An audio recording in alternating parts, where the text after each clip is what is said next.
Silver to $100, silver to $200, silver down to $12. Now, we've all heard it from either a YouTuber hype video or some article price prediction from the World Bank. Each price might have one or two semi-legitimate reasons for their price target, but nothing really worth holding your breath over. So let's have a real conversation of what silver's price target is this year. Let's get to the video.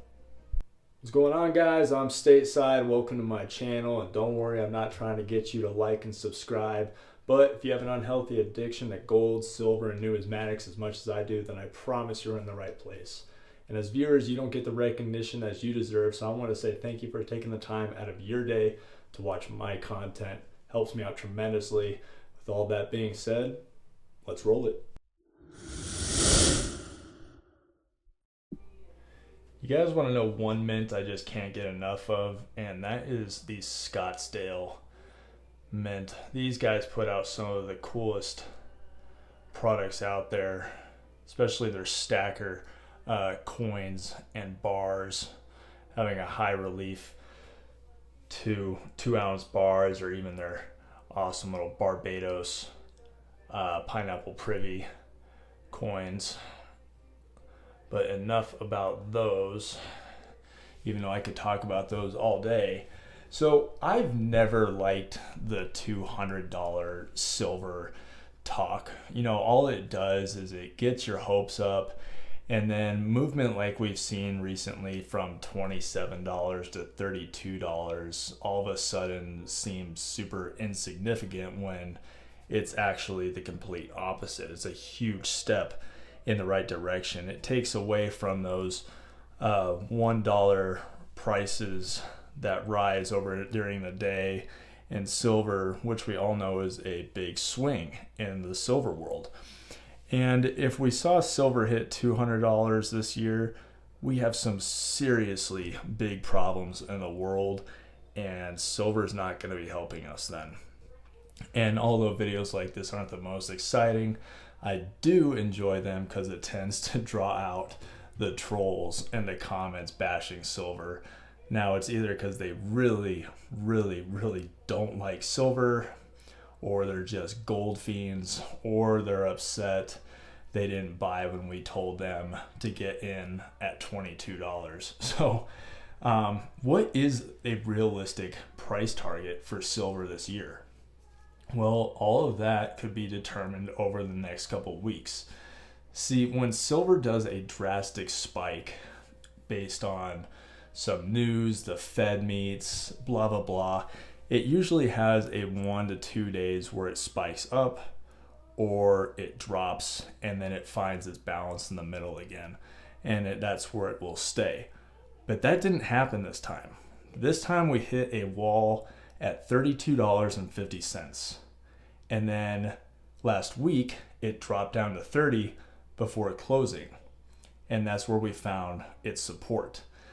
Then it started to bounce back to the middle, where it's been going back and forth like a dog in a custody battle between a divorced couple. And it's been like this for weeks, which is good. It's really good. We want to see it stay above $30 for as long as we can for two reasons. One is more of a moral support reason. $30 was such a big number that we needed to break to know that it was possible for it to keep going past that. Now that we've seen it for the first time since 2013, we know that it's possible to keep going. It's not just stuck in the 20s anymore, you guys. We're above $30 finally. So it's been such a power struggle to get past that. And number two, this could mean we're about to find silver's new low, which will hopefully be $30. So we're looking at two possible price targets. We're looking at a low and a high. So I've never liked YouTube channels or YouTube videos where they don't actually ever answer the question to their their own video. They don't like to give price targets, and I don't either. I'm not going to give you a huge number. I'm going to give you realistic numbers of what it could drop to or what it could rise to. So I'll start with a low. If we lose that $30 support, you can expect to see $27.50 again. That's just how it goes. Once you lose a support level, you can expect to see close to an additional 10% drop. So that's where you would see your $27.50 level again. So that's the bad news. Now for the good news. If we happen to keep testing $32.50 and we get a nice little push past it, which is the current wall, there is no reason we couldn't see $35 this year. And like I said, I'm sorry to burst your bubble and not say $100, but I want to be realistic. I'm not saying silver won't hit $100. It just most likely won't be in my lifetime or a lot of your lifetimes. Hopefully all of this will go down to my kid and he will get to reap the rewards of my stacking, and he can do with it as he pleases, and hopefully he passes it on, well, some of it on to his kids. And there's benefits that we could see to seeing silver stay in the 30s, and I'm hoping one of those is that premium should drastically come down.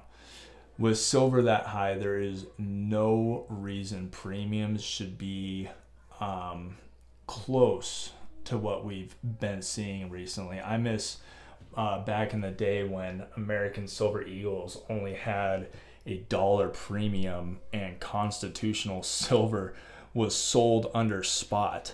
So if you guys remember those days, man, I miss them. I should have no point in regretting nothing now because I can't do anything about it, but I would have loved to go back and just load up on everything.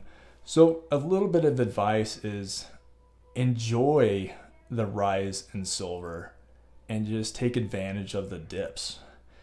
Like I've said in the past, I'm a buyer of silver in highs in the 30s or lows back in the 20s. It doesn't matter to me. I'm just along for the ride, trying to get out a crystal ball and predict the price of silver and when to buy.